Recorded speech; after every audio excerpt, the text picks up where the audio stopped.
Code को powered by Mongia steel, steel का बादशाह।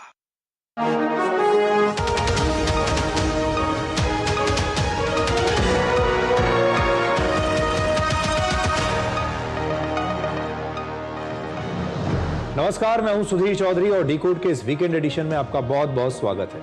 आज की सबसे बड़ी खबर यह है कि 55 वर्ष के शुभेंदु अधिकारी ने पश्चिम बंगाल में मुख्यमंत्री पद की शपथ ले ली है।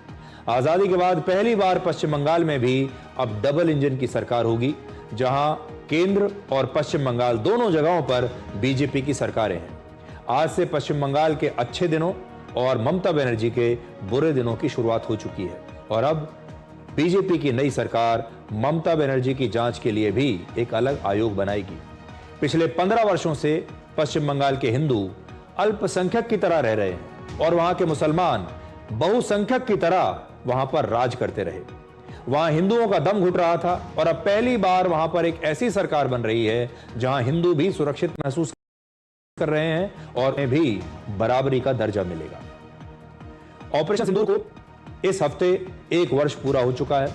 आज हम सबूतों के साथ आपको दिखाएंगे कि ऑपरेशन सिंदूर के दौरान भारतीय सेना ने पाकिस्तान के कितने विमान, रनवेज, रेडार और कमांड सेंटर्स नष्ट किए। इसके बाद यह भी दिखाएंगे कि ऑपरेशन सिंदूर ने कैसे एक नई युद्ध नीति की शुरुआत की है और इससे पूरी दुनिया के लिए और हमारे लिए क्या सीख है। और आखिर में हम आपको दुनिया भर के अमीरों का सबसे बड़ा फैशन मेला दिखाएंगे, जिसका नाम है मेट गाला, जिसमें लोग कई 100 करोड़ रुपए की पोशाक और हीरे जवाहरात पहनकर आए थे। आज हम सबसे पहले आपको पश्चिम बंगाल में बीजेपी के पहले मुख्यमंत्री शुभेंदु अधिकारी के शपथ ग्रहण समारोह की तस्वीरें दिखाते हैं। আমাদের মধ্যে মাননীয় প্রধানমন্ত্রী, তার একদিকে রয়েছেন শ্রী শ্রমিক ভট্টাচার্য, সঙ্গে রয়েছেন সিএম ডেজিগনেট শ্রী শুভেন্দু অধিকারী জি।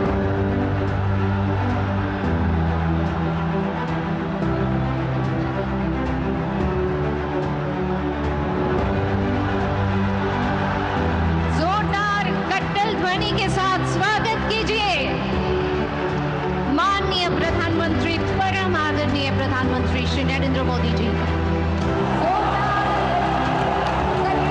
के साथ स्वागत कीजिए माननीय प्रधानमंत्री, परम आदरणीय प्रधानमंत्री श्री नरेंद्र मोदी।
আমি শুভেন্দু অধিকারী ঈশ্বরের নামে শপথ করিতেছি যে বিধি দ্বারা স্থাপিত ভারতের সংবিধানের প্রতি আমি অকৃত্রিম নিষ্ঠা ও আনুগত্য পোষণ করিব।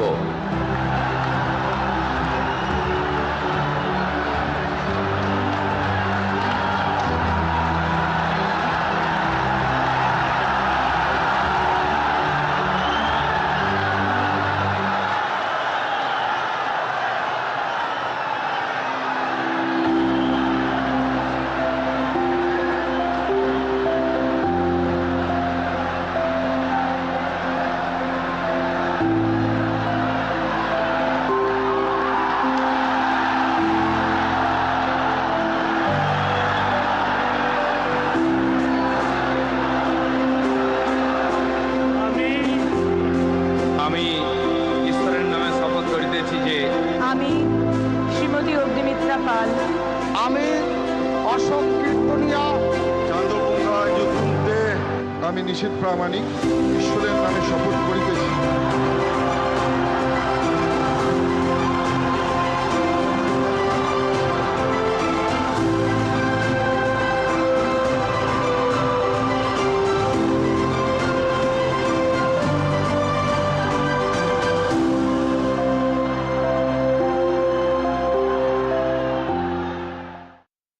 आज ऐतिहासिक शपथ ग्रहण हुआ है।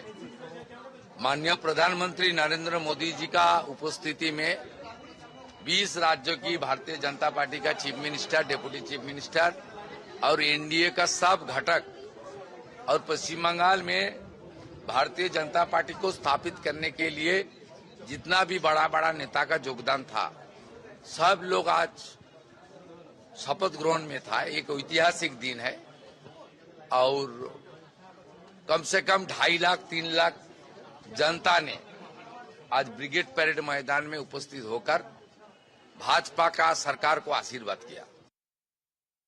हमारे सारे विधायक और बंगाल के महिला आज हम लोग के साथ खड़े थे, इसीलिए आज महिला लोग का जो कंट्रीब्यूशन इस इलेक्शन में है, बाकी सबका है लेकिन बहुत महिला वोट दिए। और हमारे मुख्यमंत्री, हमारे लीडर शुभेंदु अधिकारी जी, उनको धन्यवाद देना चाहते हैं। माननीय प्रधानमंत्री जी, माननीय गृह मंत्री जी, हमारे अध्यक्ष जी बंसल जी, भूपेंद्र जी, सबको धन्यवाद देना चाहते हैं कि आज ये दायित्व, इतना बड़ा दायित्व आज मुझे मिला है। अब आपको ये बताते हैं कि 55 वर्ष के शुभेंदु अधिकारी को ही पश्चिम बंगाल का अगला मुख्यमंत्री क्यों चुना गया। कौन है शुभेंदु अधिकारी, उनमें क्या खास है। इस पद के लिए शुभेंदु अधिकारी से बेहतर और कोई नेता हो ही नहीं सकता था, क्योंकि उन्होंने इस बार ममता बनर्जी को भवानीपुर से हराया और 2021 में ममता बनर्जी को नंदीग्राम से हराया। वो ममता बनर्जी के विरोध का पश्चिम बंगाल में सबसे बड़ा चेहरा है। लंबे समय तक टीएमसी में रहने की वजह से टीएमसी के नेटवर्क की उन्हें बहुत अच्छी समझ है और बंगाल की राजनीति को भी वो बहुत अच्छी तरह से समझते हैं। एक जमाने में शुभेंदु अधिकारी ममता बनर्जी के बहुत भरोसेमंद और करीबी सहयोगी हुआ करते थे। नंदीग्राम में जिस आंदोलन से ममता बनर्जी की पहचान बनी, उस आंदोलन को जमीन पर खड़ा करने में शुभेंदु अधिकारी की बहुत बड़ी भूमिका थी और इसीलिए शुभेंदु को नंदीग्राम का नायक भी कहा जाता है। शुभेंदु अधिकारी 2 बार टीएमसी के सांसद रह चुके हैं, लेकिन धीरे धीरे टीएमसी में परिवारवाद और भ्रष्टाचार बढ़ता चला गया।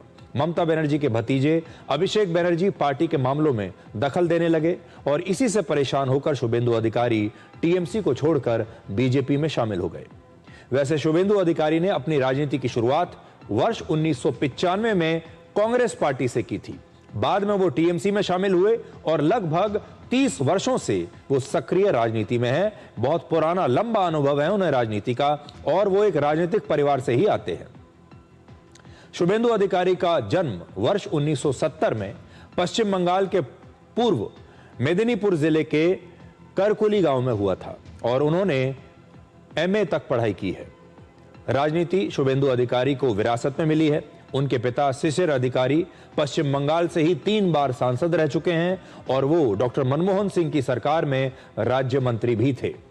शुभेंदु अधिकारी अविवाहित हैं और वो अक्सर कहते हैं कि उन्होंने अपना पूरा जीवन देश की सेवा में समर्पित कर दिया है। वैसे दिलचस्प बात यह है कि पश्चिम बंगाल की इससे पहले मुख्यमंत्री जो थी ममता बनर्जी, वो भी अविवाहित थी, यानी पश्चिम बंगाल को लगातार दूसरी बार एक ऐसा मुख्यमंत्री मिल रहा है जो अविवाहित है। अब आप पश्चिम बंगाल में बदलाव की एक और तस्वीर देखिए। पिछले 15 वर्षों में पश्चिम बंगाल की सरकार ने मुस्लिम तुष्टीकरण की राजनीति की है।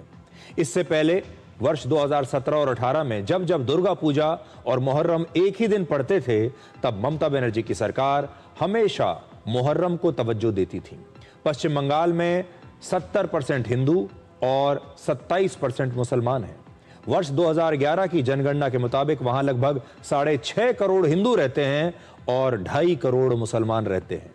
फिर भी पिछले 15 वर्षों से वहां के हिंदू एक अल्पसंख्यक की तरह रह रहे हैं और वहां के मुसलमान बहुसंख्यक की तरह पश्चिम बंगाल में राज करते चले आ रहे हैं। वहां पर हिंदुओं का दम घुट रहा था और बीजेपी ने हिंदुओं की इसी दबी हुई और कुंठित भावना को व्यक्त करने का एक मौका दिया। आप याद कीजिए 2014 में क्या हुआ था जब मोदी सरकार आई थी। उस समय भी भारत का जो बहुसंख्यक समाज है यानी हिंदू, उनकी आवाज को दबा दिया गया था। न जाने कितने दशकों से उनकी आवाज दबी हुई थी और जब मोदी सरकार आई तो पहली बार बीजेपी ने इस आवाज को बाहर निकलने का मौका दिया। पश्चिम बंगाल में भी बिल्कुल यही हुआ है। 15 साल से वहां के जो हिंदू हैं, चाहे वो हिंदू व्यापारी हो, चाहे वहां का मारवाड़ी समाज हो, हिंदू समाज के जितने भी लोग हैं, वो ना तो अपने त्योहार ठीक से मना सकते थे, ना मंदिरों में जा सकते थे, ना ही उन्हें बराबरी का दर्जा दिया जाता था। वो घुट घुट कर जी रहे थे और ये उसी घुटन का नतीजा है कि इस बार पश्चिम बंगाल के लोगों ने ममता बनर्जी की सरकार को बुरी तरीके से उखाड़ कर फेंक दिया। जो बीजेपी ये सोचती थी कि 150 सीटें भी आ जाएं तो बहुत है, उस बीजेपी को 200 के पार पहुंचा दिया। ये पश्चिम बंगाल की जो हिंदू जनसंख्या है, ये उसकी कुंठा थी, ये उसका क्रोध था और ये उसकी भावनाएं थी। अब एक और बड़ा मुद्दा, मुस्लिम तुष्टीकरण के आरोपों पर कांग्रेस के नेता अक्सर तिल मिला जाते हैं, लेकिन इन चुनावों ने एक बार फिर से साबित कर दिया है कि कांग्रेस अब मुसलमानों की पार्टी बनकर रह गई है। पश्चिम बंगाल में कांग्रेस के 2 उम्मीदवार जीते हैं, सिर्फ 2, और ये दोनों ही मुस्लिम हैं, यानी 100% मुस्लिम विधायक हैं कांग्रेस के पश्चिम बंगाल में। असम में कांग्रेस के 19 उम्मीदवार जीते, जिनमें से 18 मुस्लिम हैं, यानी लगभग 95%। केरलम में कांग्रेस के 63 में से 8 विधायक मुस्लिम हैं, यानी लगभग 13%, और केरलम में ही कांग्रेस की सहयोगी पार्टी इंडियन यूनियन मुस्लिम लीग को 22 सीटें मिली हैं। वर्ष 2014 के लोकसभा चुनाव में हार की समीक्षा के लिए कांग्रेस ने AK एंटनी की अध्यक्षता में एक कमेटी बनाई थी। तब इस कमेटी ने कहा था कि अल्पसंख्यकों के तुष्टीकरण की छवि की वजह से कांग्रेस को नुकसान हुआ है। लगता है कांग्रेस ने उससे कोई सबक नहीं लिया। कांग्रेस मुस्लिम वोटों के भरोसे बैठी रही, लेकिन बीजेपी ने वहां पर भी सेंधमारी कर ली और पश्चिम बंगाल में बीजेपी उन इलाकों में भी जीत गई जहां पर मुस्लिम वोट निर्णायक माने जाते हैं। पश्चिम बंगाल में बीजेपी ने 19 ऐसी सीटें जीती जहां पर मुस्लिम आबादी का दबदबा है। पश्चिम बंगाल में इस बार जो कुछ हुआ है वो विपक्ष के बहुत सारे नेताओं के लिए एक सबक है।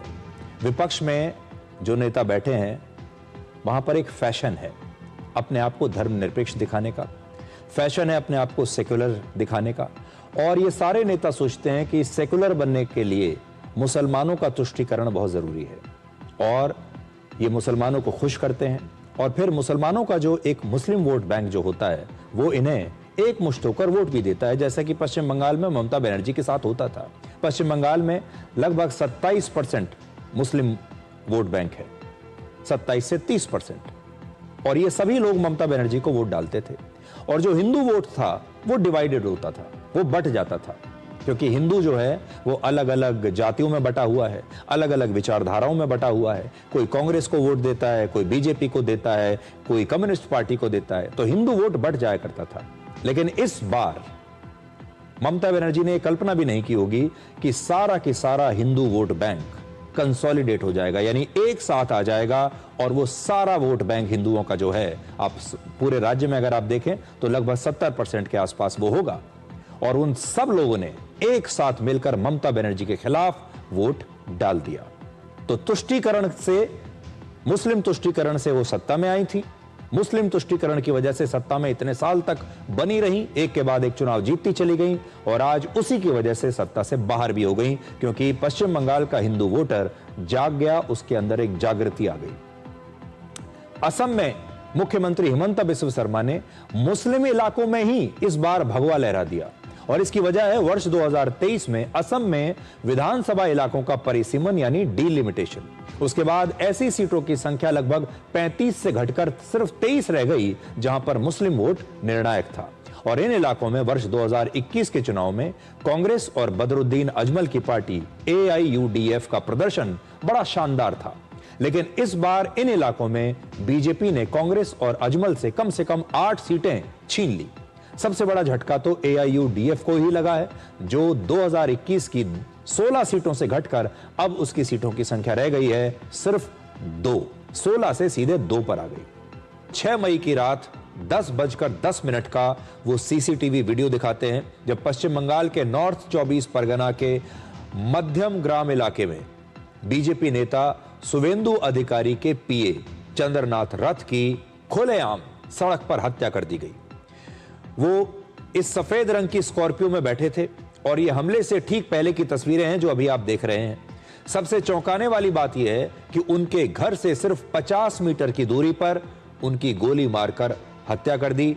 ये उनकी सफेद रंग की स्कॉर्पियो है जिसमें वो बैठे हुए थे। यानी ये हत्या अचानक नहीं हुई, इस हत्या से पहले पूरी प्लानिंग की गई थी और इस पूरे इलाके की पहले रेकी की गई और हमलावरों को यह भी पता था कि वो ठीक कितने बजे अपने घर पहुंचने वाले हैं। अपने 41 साल के बेटे की मौत से चंद्रनाथ रथ की मां पूरी तरह से टूट गई हैं। उन्होंने कहा है कि उनके बेटे को TMC के बदमाशों ने तड़पा कर मारा है, क्योंकि TMC के नेता पहले से ही ये धमकी दे रहे थे कि 4 मई को नतीजे आने के बाद वो अपने विरोधियों को सबक सिखाएंगे। TMC के नेता पहले से ही ये कहते आ रहे हैं कि 4 मई के बाद बीजेपी के नेताओं और कार्यकर्ताओं को बचाने के लिए दिल्ली से कोई नहीं आएगा और उन्होंने यही करके दिखाया है। 27 अप्रैल को पश्चिम बंगाल में चुनाव प्रचार के दौरान अभिषेक बनर्जी ने ही यह धमकी दी थी कि 4 मई के बाद वो अपने किसी भी विरोधी को नहीं छोड़ेंगे और ऐसे लोगों को दिल्ली से बचाने के लिए कोई नहीं आएगा। अभिषेक बनर्जी ने यह भी कहा था कि इस काम की जिम्मेदारी वो खुद संभालेंगे। अब उनका ये बयान सुनिए।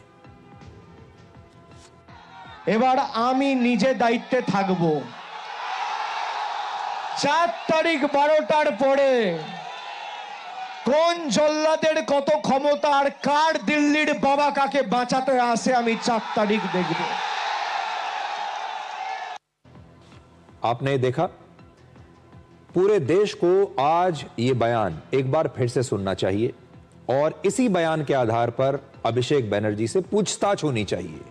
यह बयान उन्होंने किस आधार पर दिया, उस समय इनके दिमाग में क्या बात चल रही थी, ये जो धमकी उन्होंने दी है किस आधार पर दी है, और ये धमकी साफ साफ ये बताती है कि उनकी मंशा क्या थी।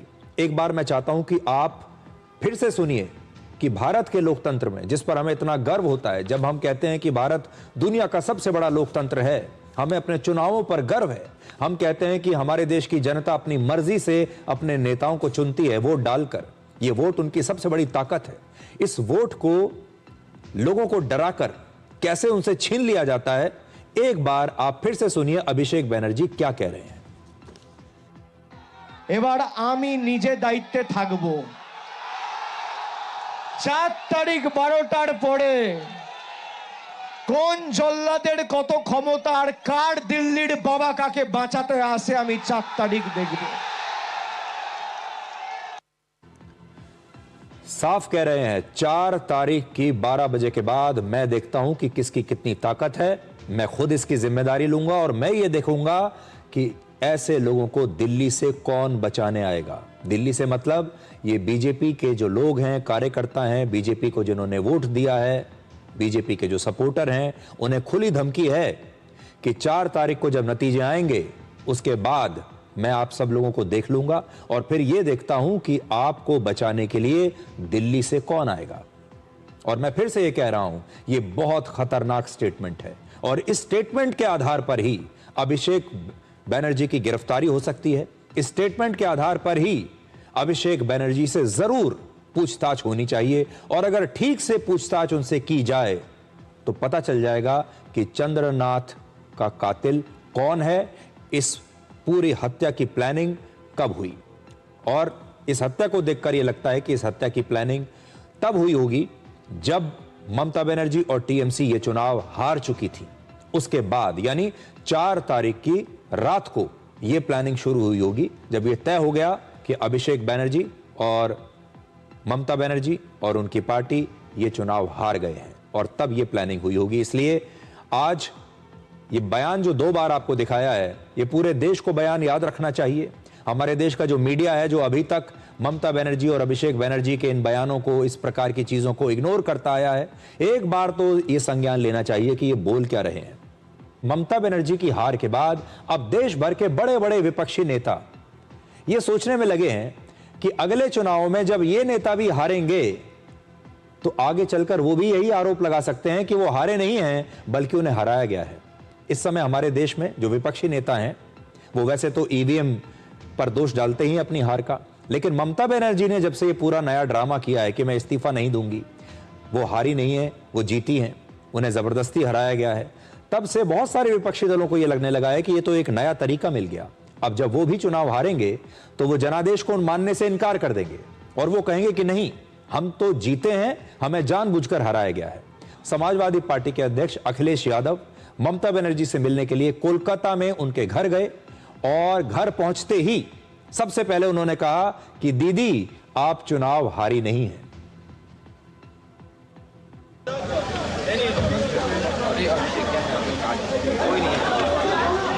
You fought very well.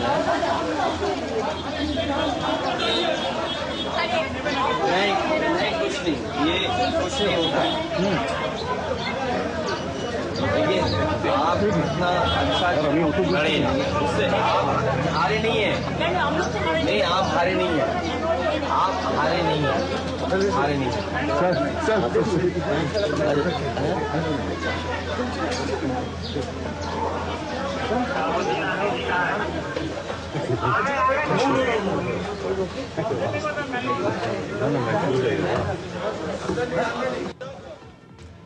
तो ये ममता बनर्जी का घर है कोलकाता में, और यहां आपने देखा होगा तस्वीरों में अखिलेश यादव एक शॉल लेकर गए थे। सबसे पहले उन्होंने शॉल उड़ाकर ममता बनर्जी का स्वागत किया और उन्हें कहा कि आप बहुत अच्छा चुनाव लड़ी और आप हारी नहीं हैं। ममता बनर्जी भी यही सुनना चाहती थी, वो भी यही कह रही हैं कि मैं हारी नहीं हूं, मुझे तो जबरदस्ती हराया गया है, और इसीलिए वो अब भी ये कह रही हैं कि वो इस्तीफा नहीं देंगी और वो आज भी अपने आप को पश्चिम बंगाल के मुख्यमंत्री पद पर ही देख रही हैं। अब विपक्षी नेता इस हार से दुखी होने की बजाय असल में काफी खुश हैं, क्योंकि ममता बनर्जी के कंधे पर बंदूक रखकर अब वो अपने वोट चोरी के मुद्दे को फिर से आगे बढ़ा सकते हैं। ममता बनर्जी ने एक बड़ा अच्छा बहाना उन्हें दे दिया। अब आगे चलकर कोई भी विपक्षी नेता जब चुनाव हारेगा तो वो यही कहेगा कि वो हारा नहीं है, बल्कि उसे हराया गया है। यानी अब विपक्षी नेताओं के पास अपनी हार को छिपाने के लिए एक अच्छा बहाना होगा कि वो वोटों से नहीं हारे हैं, वो जनादेश को स्वीकार करने से इनकार कर देंगे और वो ये कहेंगे कि चुनाव में भले ही हमें हरा दिया गया है, लेकिन हम नैतिक रूप से हमारी जीत हुई है। और कोई भी यह मानने को तैयार नहीं होगा कि असल में जनता ने उन्हें वहां से भगा दिया है, असल में जनता ने उन्हें रिजेक्ट कर दिया है, जनता ने उन्हें हराया है। अब देखिए, ये कोई बात नहीं कर रहा, ममता बनर्जी ये नहीं कह रही कि पश्चिम बंगाल की जनता ने ही उन्हें हरा दिया, वो सारा दोष मोदी सरकार पर डाल रही है, मोदी पर डाल रही है। और ये अच्छा बहाना उन्होंने दे दिया। अब सारे विपक्ष के जो नेता हैं, अब जब जब चुनाव हारेंगे वो भी यही कहेंगे कि जनता ने नहीं हराया हमें, हम तो जीत गए हैं। और जीतने के और इस बहाने वो अदालतों में जाएंगे, बड़ी बड़ी प्रेस कॉन्फ्रेंस करेंगे और जनता को भटकाएंगे। ममता बनर्जी भी अब यही कह रही हैं कि चुनाव में धांधली को लेकर उनके पास पूरा मटेरियल है और पूरा सबूत है कि कैसे उन्हें हराया गया। ममता बनर्जी के लिए लड़ाई चुनाव के नतीजों के साथ खत्म नहीं होती, बल्कि वहां से तो यह लड़ाई शुरू हो रही है। वो इस लड़ाई को अब हाई कोर्ट और सुप्रीम कोर्ट तक ले जाना चाहती है, और वहां भी अगर उनके पक्ष में फैसला नहीं आया, जो कि नहीं आएगा, तो वो अंतर्राष्ट्रीय अदालतों में जाने की धमकी दे रही हैं। वो कह रही हैं कि अगर यहां मेरे पक्ष में फैसला नहीं आया तो अब मैं अंतर्राष्ट्रीय अदालतों में जाऊंगी। अब आप सोचिए कि हमारे देश में आज तक ऐसा नहीं हुआ। कल्पना कीजिए, भारत जो दुनिया का सबसे बड़ा लोकतंत्र है, अब ममता बनर्जी उसी लोकतंत्र को पूरी दुनिया में बदनाम करना चाहती हैं। इसके लिए ममता बनर्जी चाहें तो राहुल गांधी से भी आज कुछ टिप्स ले सकती हैं, क्योंकि राहुल गांधी के पास दुनिया भर में भारत के लोकतंत्र, भारत की सुप्रीम कोर्ट, भारत की संवैधानिक संस्थाओं और भारत के चुनावों को बदनाम करने का अच्छा खासा अनुभव है। वो चाहें तो अगली मीटिंग राहुल गांधी से कर सकती हैं। ममता बनर्जी ने यह सारी बातें 6 मई को अपने विधायकों के साथ जो उन्होंने बैठक की थी उसमें कही है कि वो इस हार को स्वीकार नहीं करेंगी, वो अदालत में जाएंगी और यहां भी कुछ बात नहीं बनी तो अब वो अंतर्राष्ट्रीय स्तर पर इसे उठाएंगी।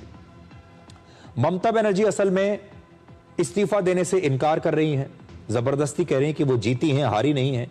वो ये सब कुछ इसलिए कर रही हैं ताकि पश्चिम बंगाल में उनके कार्यकर्ताओं का मनोबल ना टूटे, क्योंकि वो तो अब तक डिप्रेशन में चले गए होंगे, उन्होंने सोचा भी नहीं होगा कि टीएमसी हार सकती है, तो उनका मनोबल बना रहे इसलिए वो ऐसा कर रही हैं।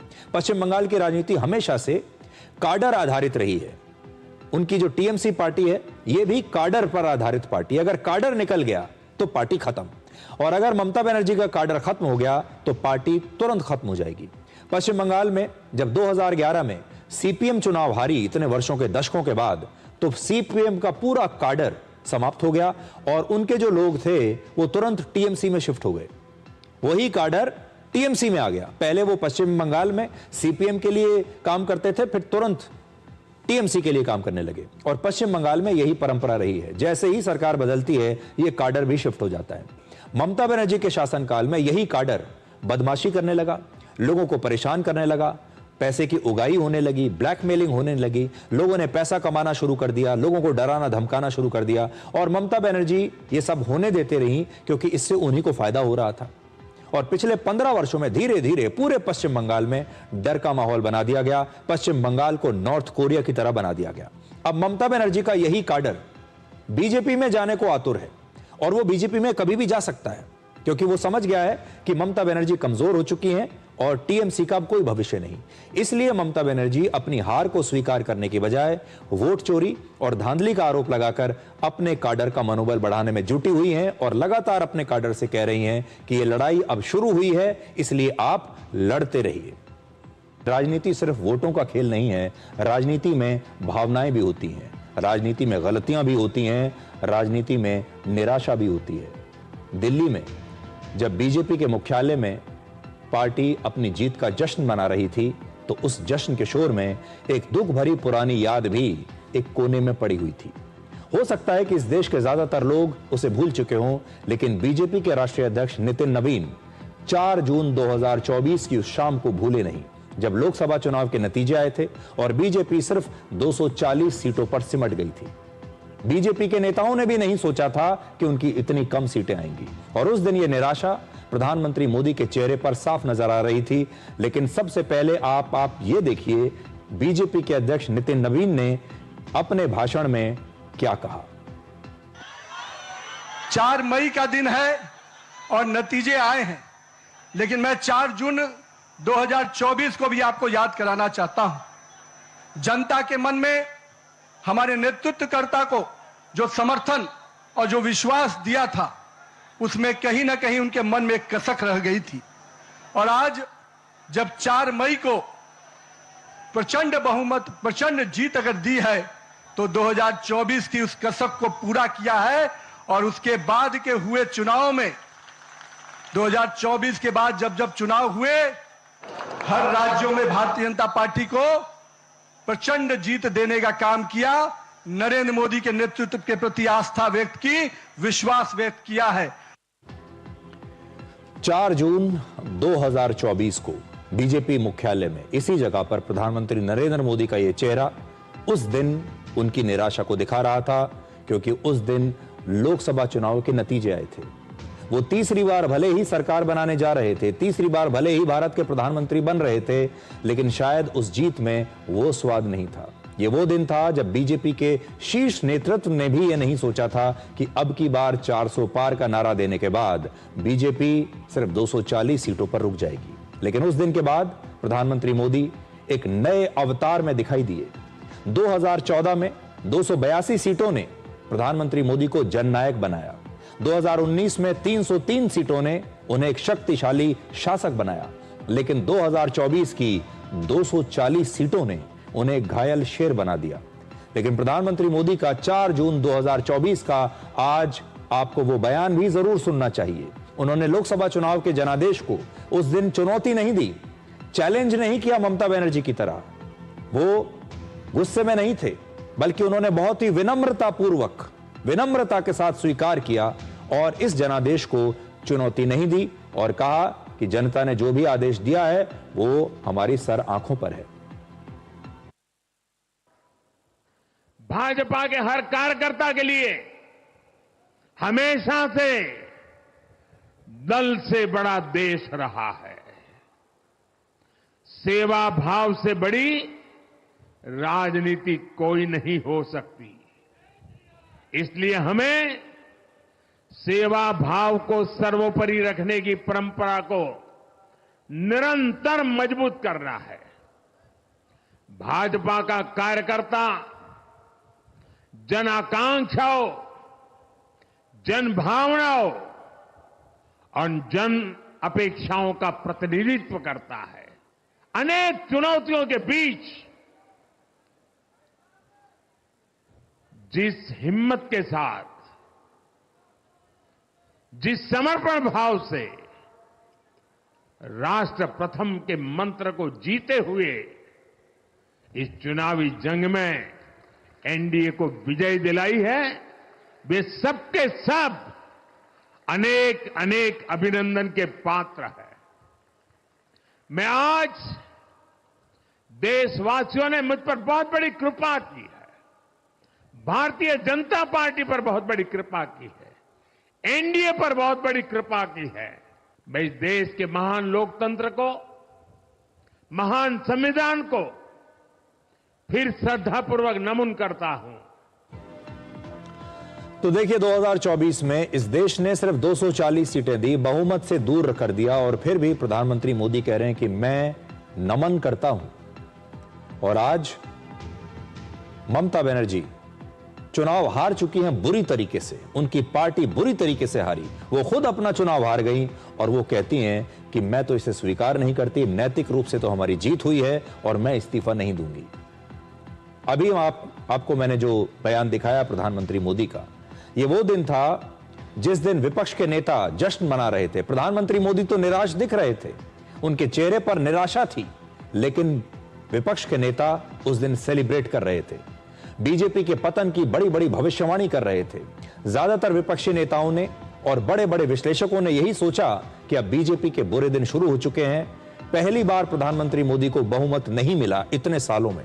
लोगों को लगा कि अब बीजेपी इस गठबंधन सरकार में बहुत कमजोर हो जाएगी। इस बार की सरकार में वो बात नहीं रहेगी जो 2019 की सरकार में थी या 2014 की सरकार में थी। प्रधानमंत्री मोदी का रुतबा भी अब वो नहीं रहेगा जो इससे पहले हुआ करता था। ऐसी इच्छा थी, ऐसी भविष्यवाणी थी विपक्ष के नेताओं की। लेकिन इसके बाद बीजेपी ने एक के बाद एक अपनी गलतियों का विश्लेषण किया, उन्हें सुधारा, मेहनत की, परिश्रम किया और फिर 2024 के बाद हुए एक के बाद एक विधानसभा चुनाव बीजेपी जीतती चली गई। उड़ीसा में नवीन पटनायक की 24 साल पुरानी सत्ता को उखाड़कर पहली बार सरकार बनाई। हरियाणा का विधानसभा चुनाव जीता जिसमें लोग कहते थे कि अब बीजेपी जीत नहीं सकती। अरुणाचल प्रदेश में सरकार बनाई। महाराष्ट्र में उद्धव ठाकरे वाली शिवसेना को खत्म करके बड़ी जीत दर्ज की। दिल्ली में आम आदमी पार्टी को हराकर अपनी सरकार बनाई। बिहार में पहली बार सरकार बनाई। पश्चिम बंगाल में पहली बार बीजेपी ने सरकार बनाई। असम में तीसरी बार सरकार बन रही है। पुडुचेरी में बीजेपी अपने सहयोगियों के साथ मिलकर दोबारा सरकार बनाने वाली है और एक के बाद एक राज्यों में अपनी सरकार बनाकर बीजेपी ने एक एक करके सारे विपक्षी दलों का घमंड तोड़ दिया, उनके सपनों को तोड़ दिया जिन्होंने बीजेपी के खात्मे की भविष्यवाणियां करनी शुरू कर दी थी। उनको पता है चुनाव में नहीं हरा सकते, उनको पता है। मैं उनको कहना चाहता हूं केजरीवाल को चाहे जेल में डाल दो, जेल से भी जीत जाएगी आम आदमी पार्टी की सरकार। मैं नरेंद्र मोदी जी को कहना चाहता हूं, मोदी जी इस जन्म में तो आप हमको नहीं हरा सकते दिल्ली के अंदर आम आदमी पार्टी को। आपको दूसरा जन्म लेना पड़ेगा, इस जन्म में तो नहीं हरा सकते आप आम आदमी पार्टी को दिल्ली में। Rather than investing in the future of this country, it is unfortunate that the union government is investing for Modi ji's political survival at the expense of nation's well-being. Truth is, the Honorable Prime Minister is on borrowed time. You all are on borrowed time, mark my words. And I would like to end by saying, थोड़ा सब्र रखिए और कुर्सी का PT बांध लीजिए, मौसम बिगड़ने वाला है। तो केजरीवाल कहते थे कि मोदी जी इस जन्म में तो हमें नहीं हरा सकते, दूसरा जन्म लेना पड़ेगा। अभिषेक बैनर्जी कह रहे हैं कि आप तो उधार के समय पर जिंदा हैं, आपका समय खत्म होने वाला है। आज अरविंद केजरीवाल दिल्ली की सत्ता से बाहर बैठे हैं।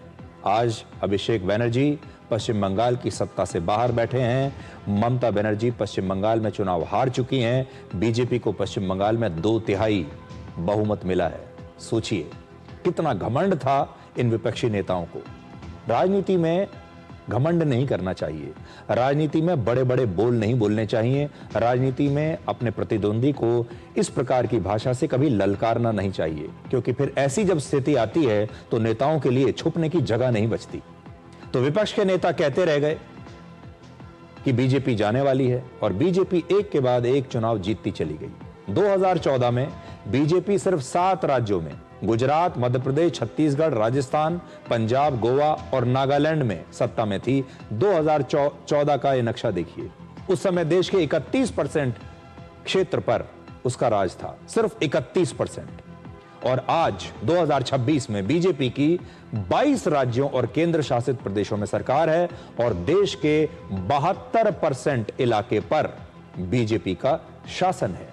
2014 से लेकर 2026 में कितना अंतर आया है, ये जरा देखिए।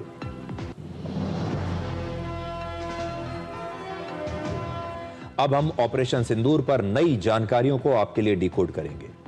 क्या आपको पिछले साल 6 और 7 मई की रात याद है?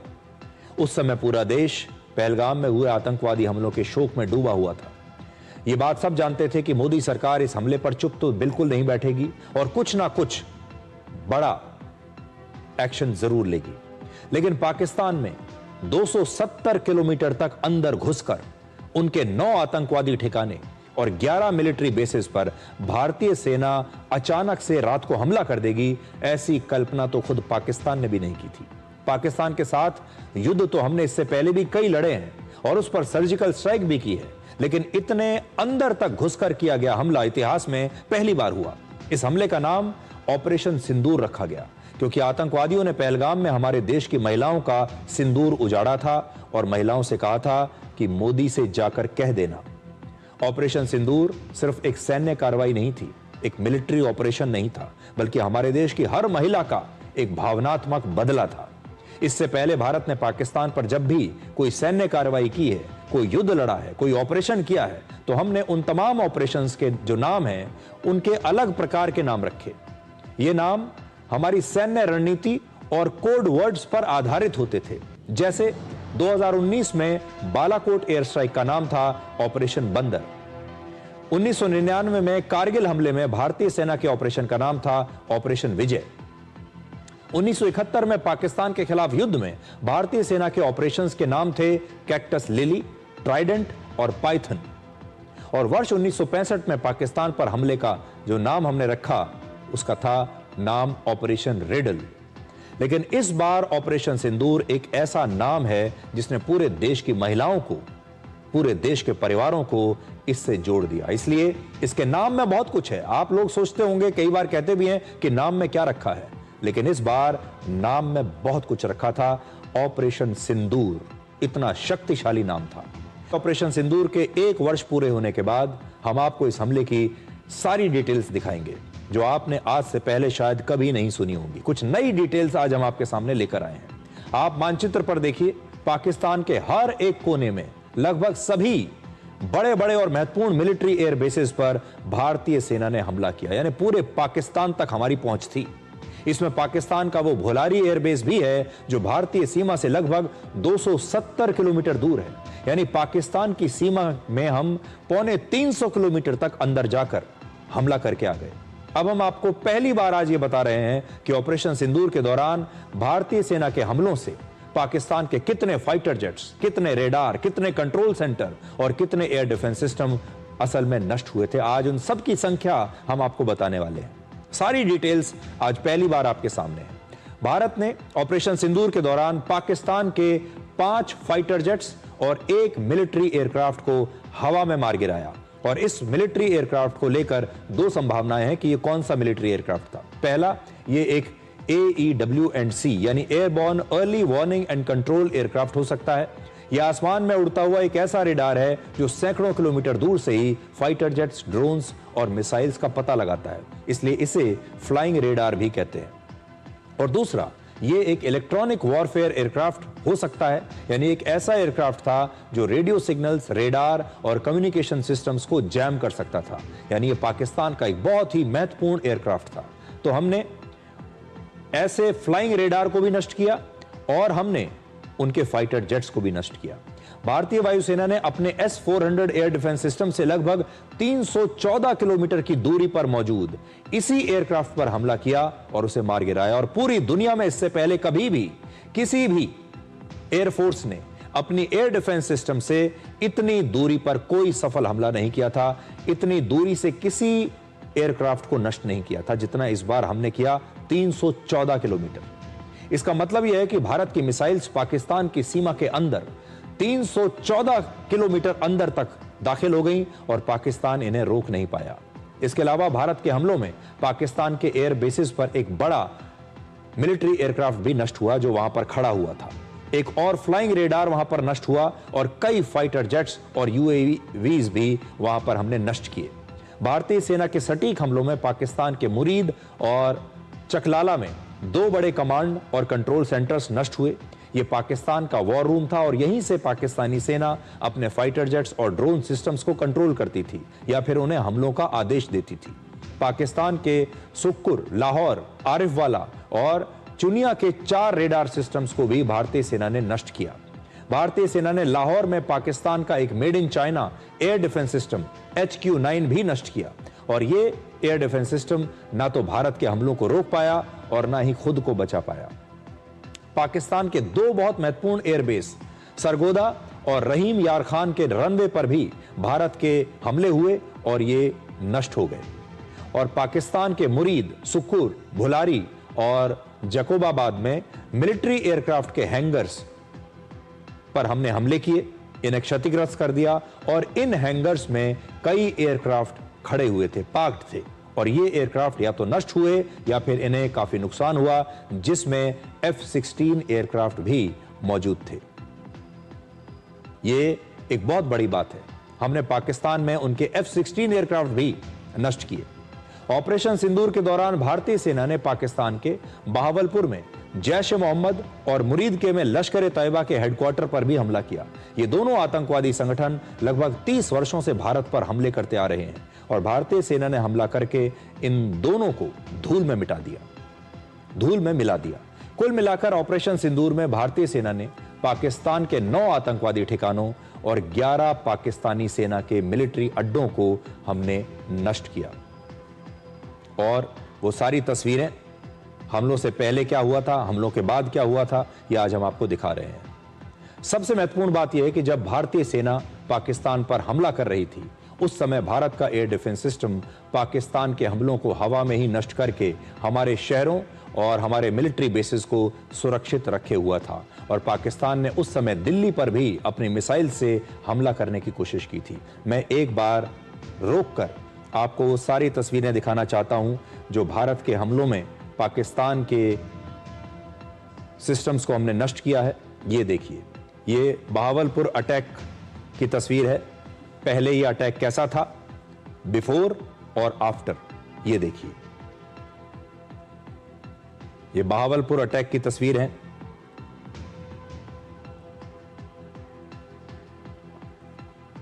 और इसमें आपको साफ नजर आएगा कि कैसे भारतीय हमलों में ये इमारतें नष्ट हुई हैं। एक एक करके आप देखते जाइए।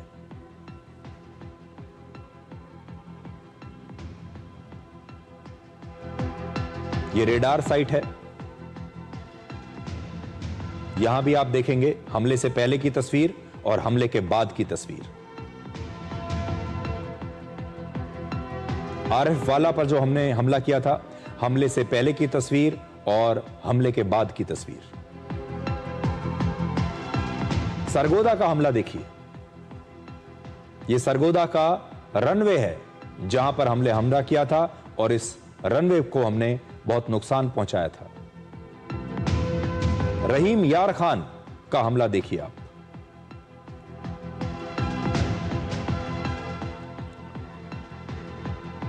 जेकबाबाद हमला देखिए। हमले से पहले की तस्वीर, हमले के बाद की तस्वीर। और हैंगर्स में जब हमने हमला किया, उन हैंगर्स में जो एयरक्राफ्ट खड़े हुए थे उनको भी हमने नष्ट कर दिया।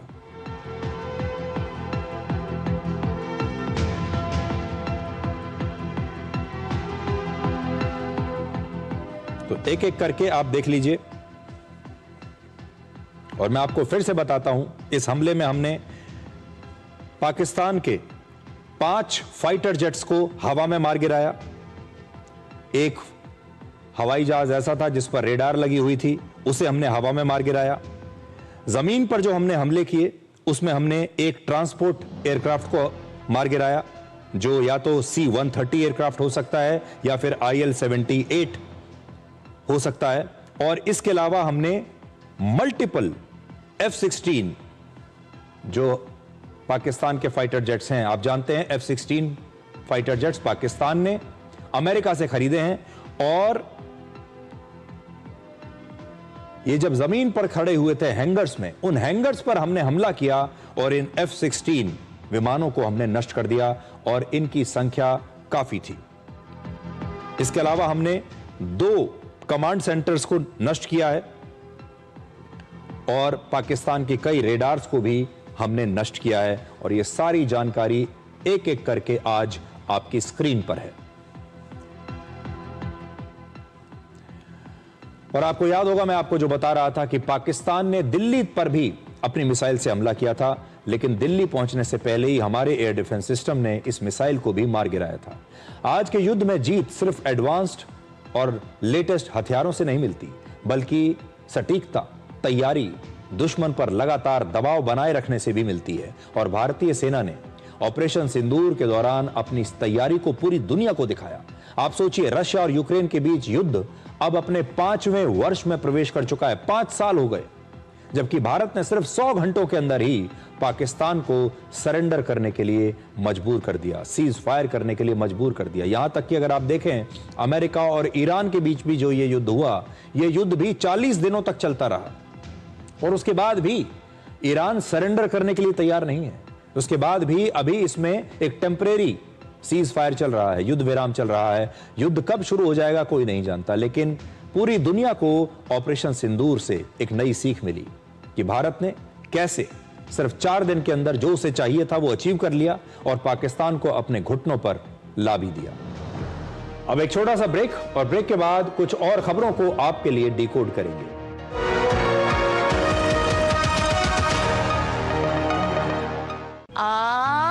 Good girl.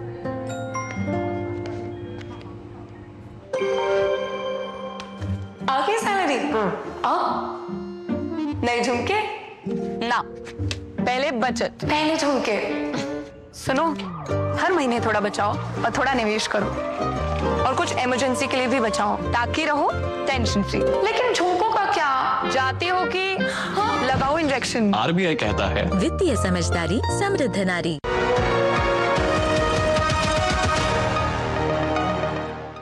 अब हम आपको दुनिया के सबसे अमीर लोगों के जलसे में लेकर चलते हैं, और इसका नाम है मेट गाला। इसकी बड़ी चर्चा हो रही है आजकल। आम लोगों में अक्सर ये जिज्ञासा रहती है कि हजारों करोड़ रुपए कमाने वाले ये बड़े बड़े अमीर लोग कैसा फैशन करते हैं, कैसे कपड़े पहनते हैं, उनका लाइफस्टाइल कितना चकाचौंध वाला होता है। तो पहले हम आपको तस्वीरें जो दिखा रहे हैं वो ये है कि जो भारत के बड़े बड़े उद्योगपति, बड़े बड़े अमीर लोग जब मेट गाला में पहुंचे तो वो कैसे दिख रहे थे और क्या पहनकर पहुंचे।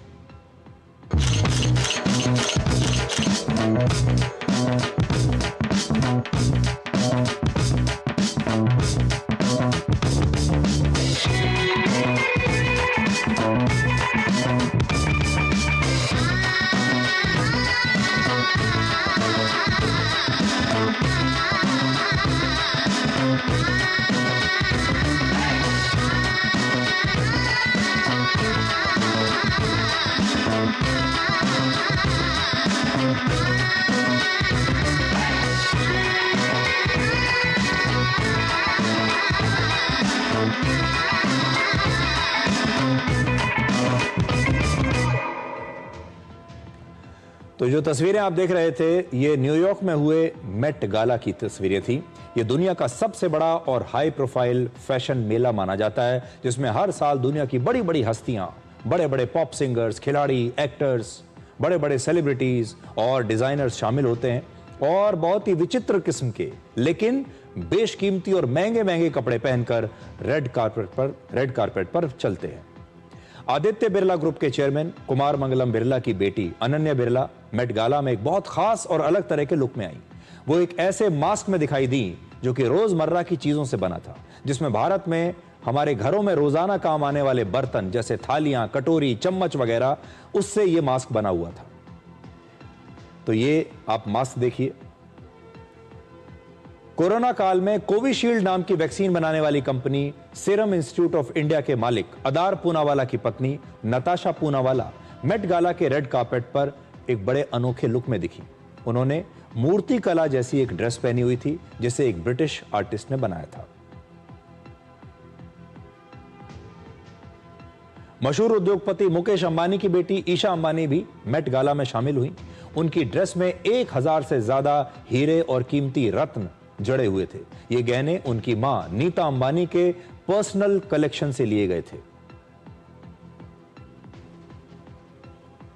तो जो हीरे लगे हुए हैं, रत्न लगे हुए हैं, उनकी संख्या आप गिनना शुरू कर दीजिए।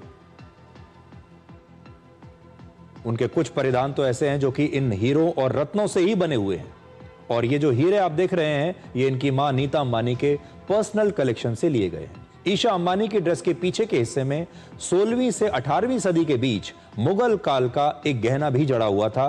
पहले यह गहना हैदराबाद के निजाम के खजाने में हुआ करता था और ईशा अंबानी की ड्रेस को बनाने में भारत के 40 कारीगरों ने मिलकर काम किया। इसे तैयार करने में लगभग 500 घंटे लगे।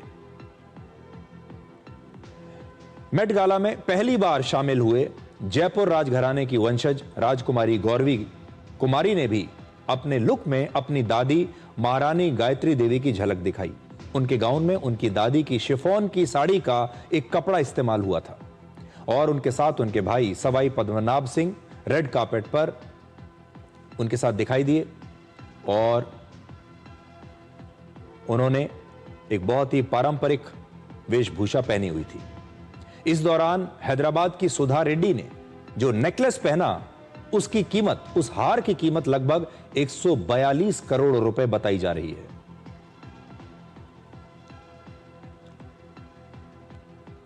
फिल्म मेकर करण जौहर भी मेट गाला में पहली बार आए और उनकी ड्रेस मशहूर चित्रकार राजा रवि वर्मा की पेंटिंग से प्रेरित थी।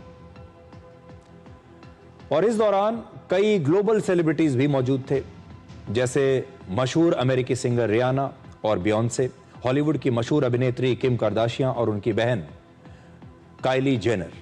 ये सब लोग भी वहां पर आए हुए थे। आप उनकी तस्वीरें भी देख सकते हैं।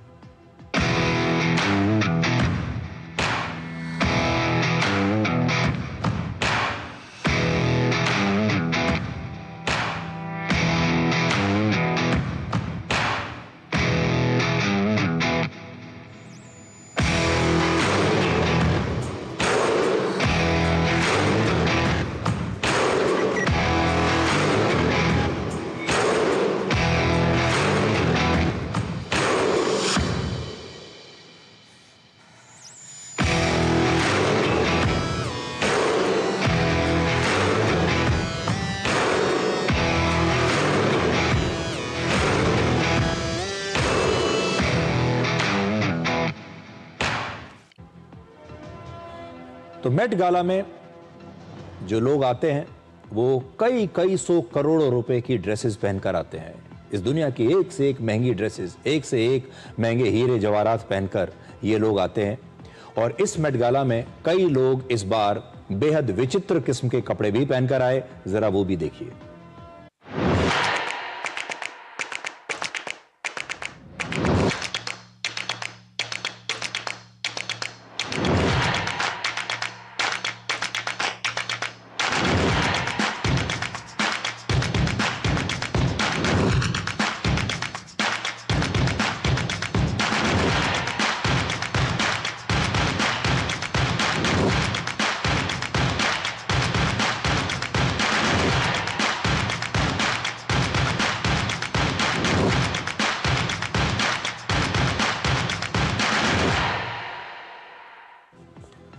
तो ये अलग अलग प्रयोग हैं जो दुनिया के ये बड़े बड़े सेलिब्रिटीज, दुनिया के जो बड़े बड़े अमीर लोग हैं, ये फैशन के साथ अक्सर प्रयोग करते रहते हैं। अपनी जो ये ड्रेसेस पहनकर आते हैं, इनके जरिए ये खास संदेश देने की कोशिश करते हैं। इनका एक थीम होता है और वही मैं आपको अब बताने वाला हूं, क्योंकि मेट गाला का हर साल एक अलग और खास थीम होता है और इसमें हिस्सा लेने वाले जो सेलिब्रिटीज हैं, ये उसी थीम के हिसाब से अपने कपड़े पहनकर आते हैं। इस वर्ष का जो थीम था वो है फैशन इज आर्ट, यानी फैशन एक कला है। मेट गाला को द कॉस्ट्यूम इंस्टीट्यूट बेनिफिट भी कहा जाता है। ये हर साल न्यूयॉर्क में the metropolitan museum of art में आयोजित होता है और इस इवेंट में एंट्री का टिकट जो होता है, एंट्री का टिकट वो लगभग 95 लाख रुपए का था। यानी 95 लाख रुपए का टिकट खरीद कर तो आपकी इसमें एंट्री होगी। और इस इवेंट को मशहूर अंतर्राष्ट्रीय फैशन मैगजीन वोग आयोजित करती है। ये 1948 में शुरू हुआ था और इस इवेंट का मकसद है इस कॉस्ट्यूम इंस्टीट्यूट के लिए फंड इकट्ठा करना, फंड जुटाना। और तब से हर साल ये मेट गाला यहां पर आयोजित होता है। दुनिया भर के बड़े बड़े सेलिब्रिटीज यहां पर आते हैं और दुनिया को अलग अलग थीम के हिसाब से अपने परिधान पहनकर दिखाते हैं। तो आज डिकोड में इतना ही। अब आपसे हमारी अगली मुलाकात होगी सोमवार रात 9 बजे। तब तक आप खुश रहिए, सुरक्षित रहिए, स्वस्थ रहिए। नमस्कार।